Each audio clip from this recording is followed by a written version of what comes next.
নমস্কার আমার সংবাদ মাধ্যমের বন্ধুগণ। প্রথমেই প্রয়াত কেকে পরিবারের কাছে নিঃশব্দ দুঃখ প্রকাশ করছি।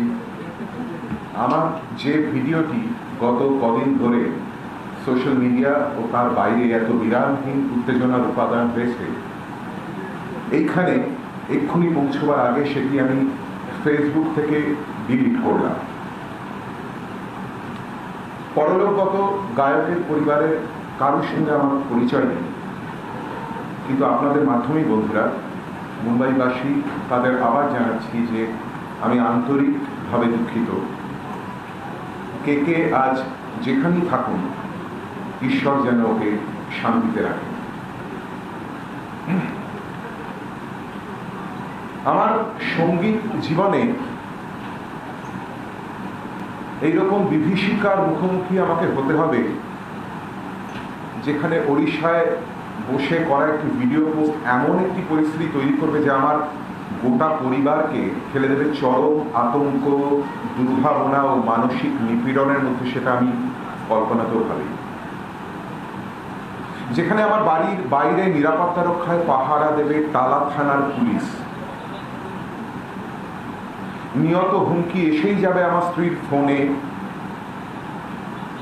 গায়ক হিসেবে দেশে বিদেশে এত লক্ষ লক্ষ মানুষের ভালোবাসা পেয়েছি, তাদের আবেগ সবসময় অনুভব করেছি এত বছর ধরে ধারাবাহিকভাবে, স্বীকৃতি পেয়েছি নানান স্তরে। মুহূর্তের অসতর্কতা যে এমন গনগনে এবং মারমুখী আবেগ বয়ে আনবে, কে জানতো? সেটা আমি সত্যি কল্পনা করি, ভাবি। এত ঘৃণা, এত আক্রোশ, এত বিরুদ্ধতা, এটা কিন্তু অনেকটাই তৈরি হলো আমার বক্তব্য আমি ঠিক মতো গুছিয়ে বলতে না পারায়। প্রয়াত কেকের সম্পর্কে আমার ব্যক্তিগত কোনো বিদ্বেষ নেই, থাকার প্রশ্ন ওঠে না। আমি শুধু ওর কনসার্ট নিয়ে তৈরি হওয়া উন্মাদনা লক্ষ্য করে বলতে চেয়েছিলাম, বাঙালি গায়কদের জন্যও আপনারা একই রকম দরদ দেখান।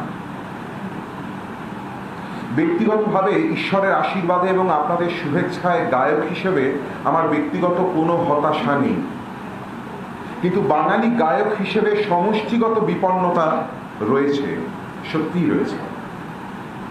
ইদানিং আরো বেশি করে বারবার মনে হয় দক্ষিণ বা পশ্চিম ভারত যেভাবে তার শিল্পীদের স্বার্থ রক্ষার্থে ঝাঁপিয়ে পড়ে, আমরা যেন সেটা করতে বেশ খানিকটা দ্বিধাগ্রস্ত।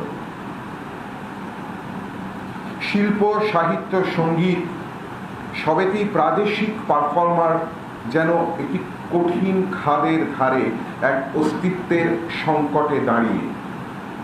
তাই আমি একার কথা বলতে চাই, আমি একটি সমষ্টির কথা বলতে চেয়েছিলাম। একই সঙ্গে তাই আরো কিছু সমযোদ্ধার নামও করেছিলাম আমি, যাদের ট্যালেন্ট আমার মতে জাতীয় পর্যায়ে।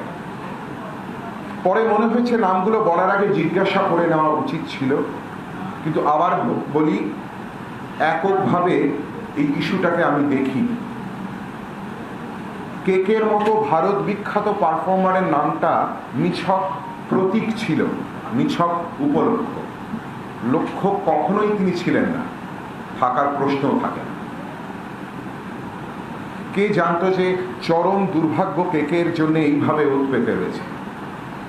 একজন প্রথিতযশা শিল্পী কলকাতার মঞ্চে গাইতে এসে যেভাবে প্রাণ হারালেন, সেটা ভীষণ ভীষণ ভীষণ হৃদয়ে বিদারক। বন্ধুরা, আমি আজ আপনাদের সঙ্গে কোনো আলাদাভাবে কথা বলবো না, পরে নিশ্চয়ই কোনোদিন বলবো, কিন্তু আজ সেই দিন নয়। আপনাদের কাছে মার্জনা চাইলাম, শেষ করলাম। ধন্যবাদ।